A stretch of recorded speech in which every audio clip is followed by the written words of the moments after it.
The 24-25 season is in the history books, and when it comes to all things Sorare, this was set up to be a season unlike any other that had went before it. And for us here on the channel and in the community, there was a lot of learning curves, teething problems. I don't know how you want to think of it, but this season has had its highs, its lows, its ups and downs. There's been a lot going on this year, it must be said, and with it being a very transformative season, I think, so many paradigms have kind of shifted in the game in terms of, like the money that can be won, the dynamics in the game, the metas, and the longevity kind of side of things when it comes to gameplay, particularly what we focus here on the channel.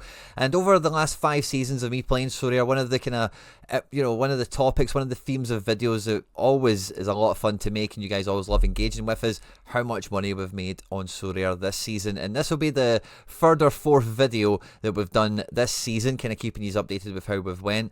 On the last video we got up to game week 59 and we'd banked $2,264, won 40 cards across super rare, rare and limited, and picked up 231 boxes. And right as we did this video last time, we had that kind of sea change from box payout to essence payout, and at the last point that we did this video we'd picked up 12 limited essence and 37 rare essence with 0 super rare essence, despite the division being restructured and apparently it becoming a lot easier. But now we've been through the final furlong, we've done the final chapter of the season, and I'm really interested and excited to see really where we've got to in terms of how much money, cards and boxes that we've managed to pick up along the way. Once we've done that, I'll kind of have my final thoughts on the game mode, the landscape, everything we've had this season, as well as thoughts going into innovations and developments we're expecting to see, would like to see, would be a good idea if we got in the 25-26 season. At any point in the video, if you do laugh, you learn, you like something or whatever, you know the script, please do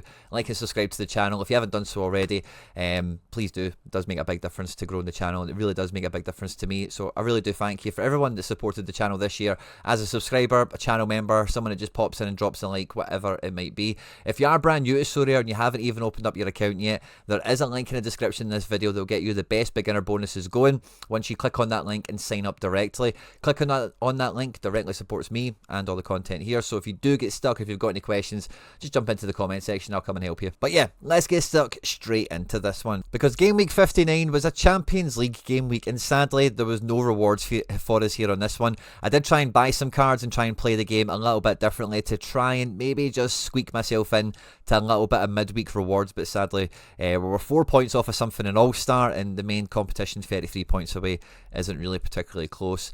The European season, I've got it marked for this video to go all the way up to game week 82, but once we get to game week 60, the first kind of big weekend game week since we were last on doing this video, we've picked up $100 in cash, 4 super rare essence, 6 rare essence, some XP which we're definitely not going to count, and a super rare box, so 1 box. That cash was won in D1 La Liga with the Valencia boys, which is fun to see. Probably pays for all of my Valencia cards actually. I don't know if I tracked that directly in the last video. Game week 61, again in our Champions League game week, we got 1 box. Game week 62, we had in another box 17 rare essence as well. Game week 63 was internationals, we got a box and a rare card. Game week 64 was 3 limited essence. Game week 65 we won nothing, but game week 66 we got another $45 in cash.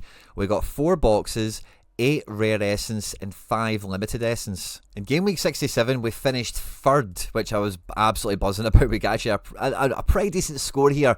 Maybe one more player would have made a difference. We were very close to winning it, but we pulled a tier 3 rare, which sadly wasn't anything too great. Park Kyu-hyun, who when we won him looked like he could be alright, and then he's just kind of disappeared and returned again, so wasn't totally buzzing about that one. Game week 68 we pick up 30 bucks in cash, 6 rare essence and 10 limited essence with 1 box. We get a box in game week 69. Before game week 70 we go and pick up 25 bucks in cash, 3 cards and 43 essence, which is 28 for rare and 15 for limited, which was 2 tier 1s and a tier 2 from the Celtic stacks all firing off. And that got us Noah Home, who I sold and probably should have kept, Yoo Kang-hyun and Kim Dong-jun, which make it that what you will for tier 1s and all the rest of it. Game week 71 we get a box. Game week 72 we pick up 20 bucks, 28 rare essence, wow, and a card. Jordan Larson getting us back in amongst the rewards. Look at that team, by the way. Finishing 60th is a little bit criminal. And we got this Sebastian Sabulinson, who we don't have anymore, and nice to see Jordan Larson again back in amongst the rewards, but not too buzzing about who we got. Game week 73 we pick up 7 rare essence. Let's not get too excited about that. Common mode introduction, of course. We then get $104, 2 cards, 24 rare essence and 10 limited essence with 3 boxes. The next thing we get rewards is Game Week 76, where we get a tier 2, a tier 5, 2 cards, which is nice, 3 rare essence, 3 limited essence. And this was one of my favourite wins of the season, because this is when we won Dylan Bakwa, which was one of the must-have under 23 cards this season. We managed to get some good scores out of him before the season finished. I think a few of these 70s we managed to catch, and we're looking forward to using him next year. But it'd have been much nicer to win him at the beginning of the season, I'm sure you'd agree. But all the same, adding a guy like this into the collection is always going to be a buzz, especially for winning them. From this team here, Castellanos, Sané, Wirtz, All Black, Captain Guardiola. What a chef kiss. We should have had Nicolas Pepe in this team, but I didn't have the bravery to play Pepe, and that because sometimes he just, like the last game of the season was on the bench when he was meant to start. But had we done that, we would have ran away with D1 champ. We have an opportunity missed, but lovely team to go and win a lovely card for me. We then have to jump 2 game weeks to game week 78, where we get 37 essence, by the way, 4 at super rare, 28 at rare, 5 at limited with 2 boxes. And we're getting into the sharp end of the season here. Game week 82 is the finishing line. We then pick up $4, 1 box and 3 cards with 9 rare essence and 3 limited essence. We then quickly follow that up with a big game week, 49 rare essence, 3 boxes, 19 limited essence, no cards but $60 in cash. Jordan Larson back at it again. Game week 81, we just get a wee box. And then game week 82, the final game week of the season, we did next to nothing. 3 rare essence. Now, technically, we've won another box, and we're in a game week at the moment, which was the Champions League final game week, which I'm probably not going to come out with too much here. But I'm not going to add in 83 and 82. We're going to stay on game week 82 as being the line here, where it's like no more European football, and this is where we're at. Now, the main thing I've been able to count as I've been doing this live has been the money. So I'm pretty confident on your screen, and now it will show that we've picked up $2,632 from playing mainly the in-season competitions on Sorare this year. Now, have I spent $2,500 on in-season cards? I think it's quite safe. Especially European, I think it's quite safely a no, we've not. Now, it was really hard to try and work all this out, right? But there's 81 players that I have brought into the club by trades or wins or whatever, for in-season that are particularly Celtic and in Champion Euro. I've got 81 cards in total, and the top line here, like Alistair Johnson, Schmeichel, Simons, all the guys I've spent the money on have pretty much been 50% off. And as you can see, so many of the other cards that are high value anyway, I've crafted, traded, won, whatever it might be. So it's hard to get a real read on it. But as you can see with the majority of the prices I've paid for any of these cards, it has been such a low spend. And a huge part of maybe the acquisition method of some of these cards would have been the reward cache itself, So I think it's quite easy to say that even on this budget strategy, despite not having a stellar win, a big podium, one big cash payment or whatever, with, I've not got that much heavy hitting Celtic in-season stuff early on. I kind of waited for a lot of this stuff to get cheap. And when it comes to Champion Euro, as you'll know, the biggest and best cards didn't come until the back end of the season, where we're buying lots of guys on budget and we were trying to buy guys as they came down in price, as well as the guys where we're winning. And a lot of that was facilitated or able to run the way it did because of how well we had built the Classic rig out. And I'm really excited to see how the Classic set up with all of these in-season cards now coming to add into it. Is going to do next year. I'm rather excited for that. But there's no easy way to really see a proper P&L, and the heavy lifting on it would be incredible. But I'm quite happy to just chalk it up as it being a profitable season.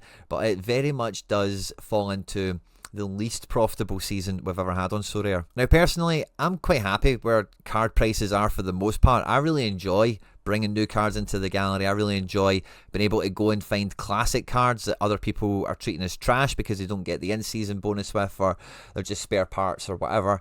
I've really enjoyed this season. I've never added so many cards to my gallery in one season as I have this season, and a huge part of that has been not really a motivation or a strategy point, but it's more just been the availability and the price point of everything, like Christian Roldan's for £8, Loderos for £1, Joe Davids for 34. You know, there's so many interesting and exciting opportunities for my gallery to be further enhanced, further well-rounded with the way the secondary market in particular has worked, and with the way market credits and in-game cash has been won and utilised and balanced off in the game.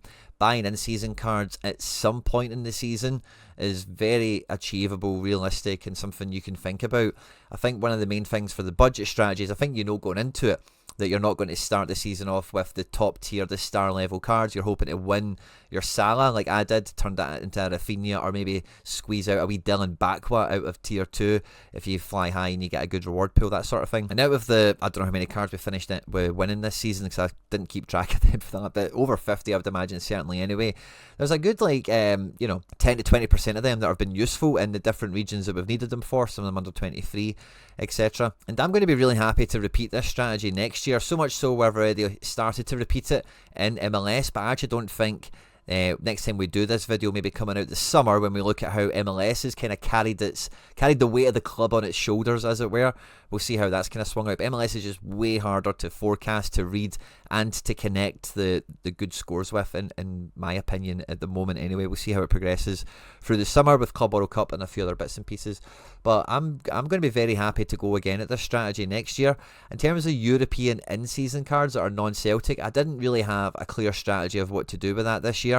I did just start off by filling in the remnants of the Sociedad collection from the season before with new faces, and I really did like the Valencia kit. I won a Barrenechea. It felt like an easy excuse to go in and get another Valencia collection, so I've already got an older one obviously with Kang and Lee in it, etc.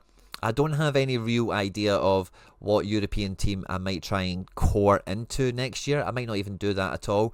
With the additions of like Caicedo, Bakwa, Rafinha even as well, so I've got like a few Barca guys but not a huge amount.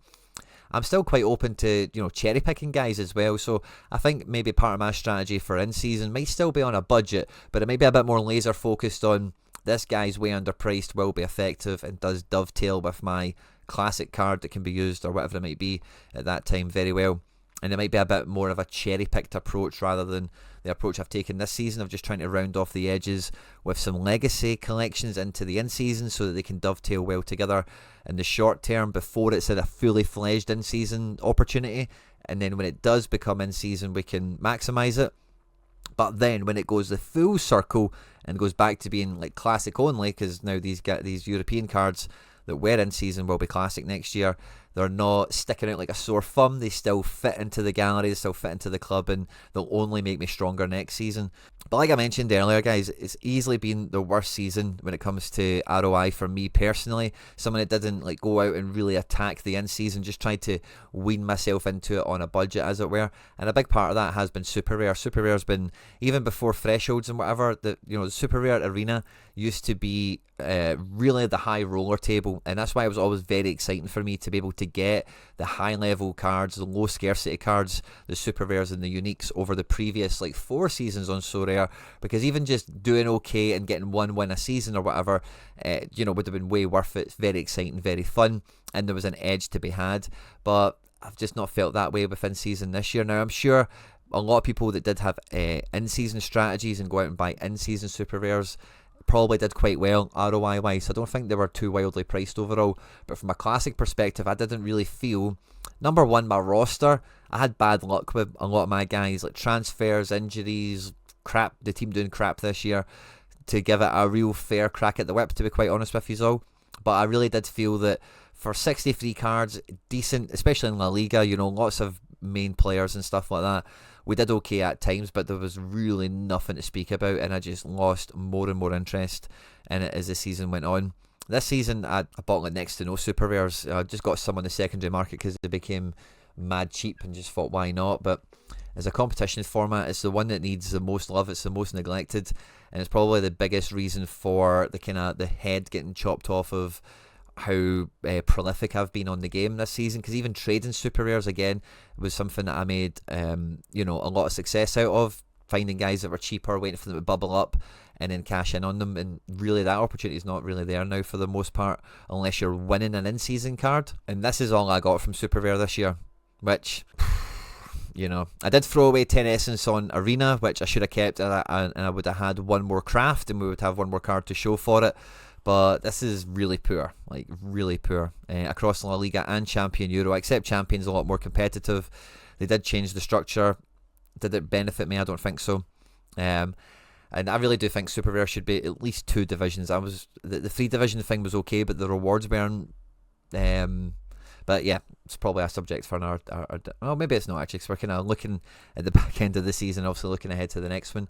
But I do think Super Rare is one of the ones where, when they talk about in the podcast how they're going to redevelop the classic core gameplay, I think it's really got to make sure that it's looking after everyone's collection that they've got. If you were playing Sorare for the first time this year, you've got to have as much value retained as possible in Sorare's eyes to make sure that you are comfortable spending money again. Because if you bought a collection last year in season fully fledged, whether you're brand new or you did that on purpose, you're trying to just play the game or whatever, to hit the reset button and go back to 0, either chuck them all in the bin or just keep them on ice and they do nothing for you, they're not even that effective, fun, or even have that much utility, and you need to go back and do it all again, it's not the way this game is going to run. It's not what Sorare's about.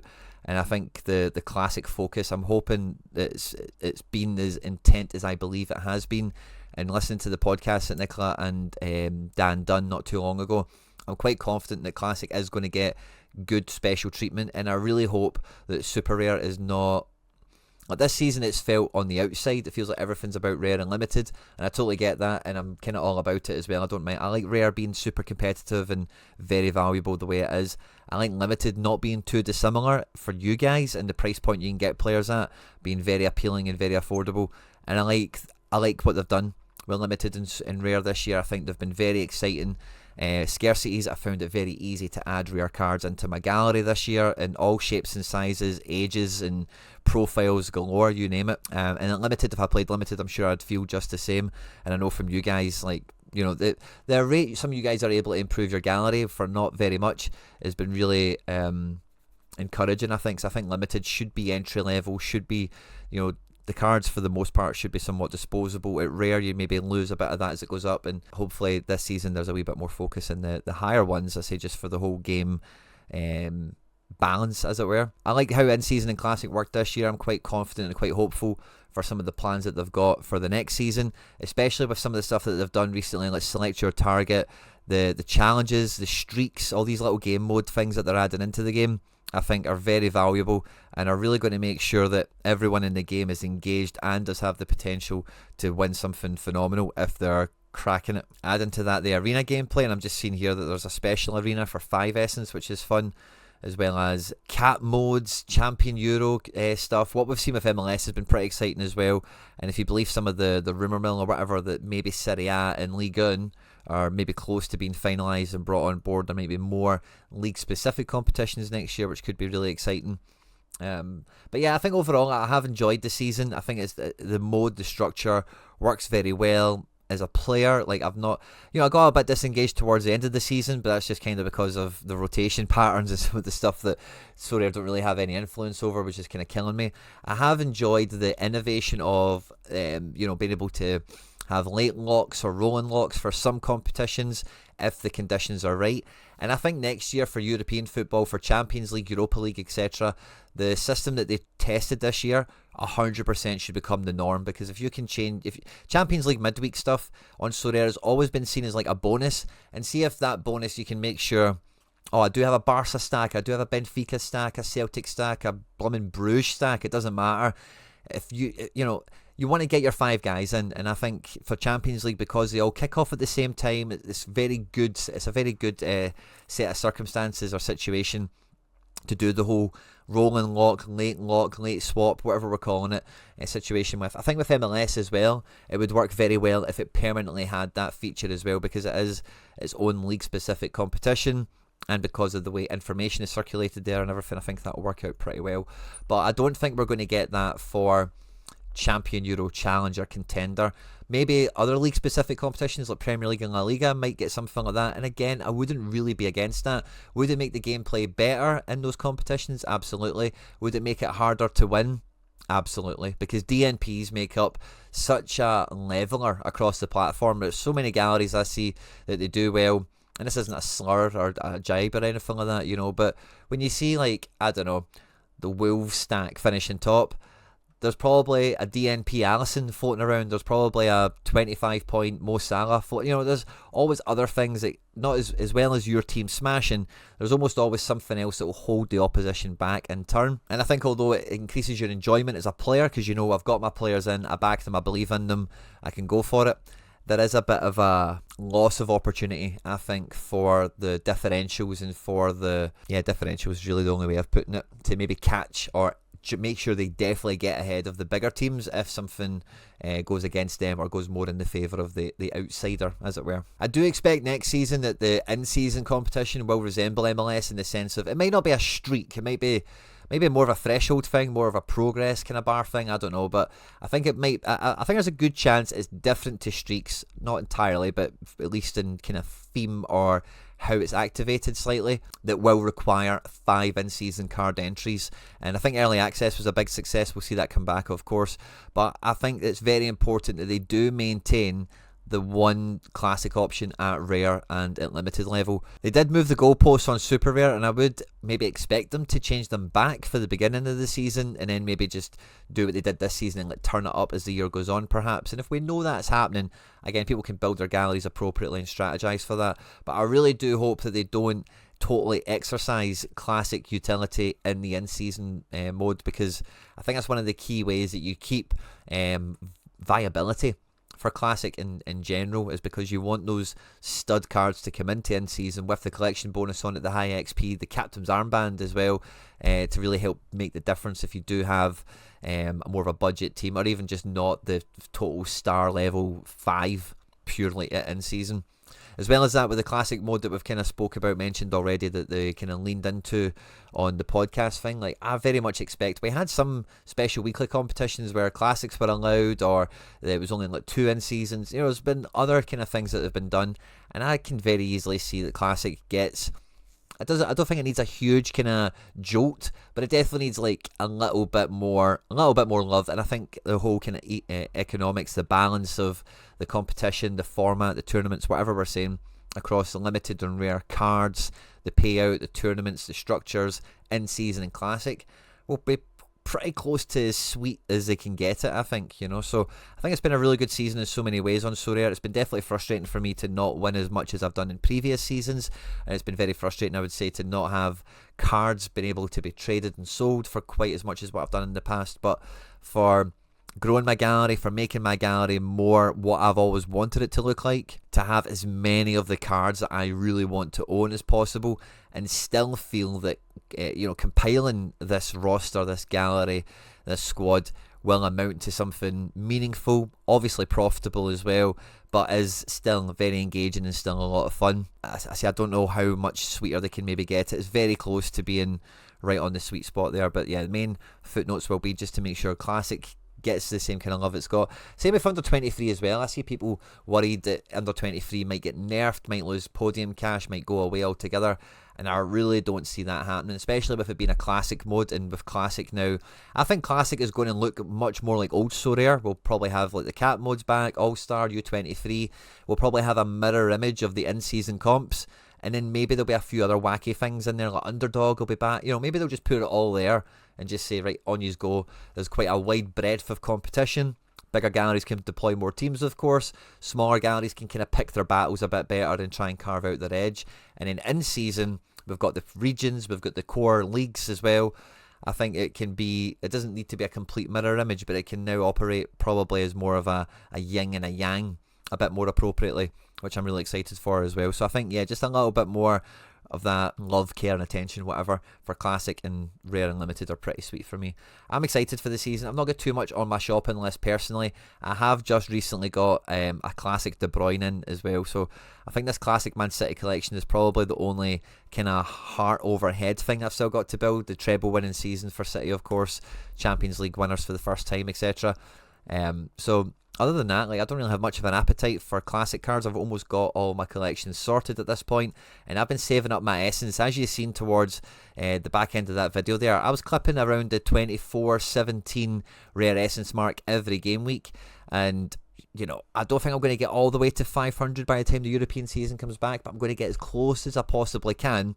And what Sorare told us last time they were speaking on this was you'll get new in-season European cards, in this case, in the factory to be pulled 2 weeks after early access. I'm sure when we're in the midst of it, they'll notify us and tell us, like, new season cards are now in the card factory or whatever. And by that time, I would be hoping to be really close to the 500 point mark, and I just want to yank a big juicy in-season card to start the season off with.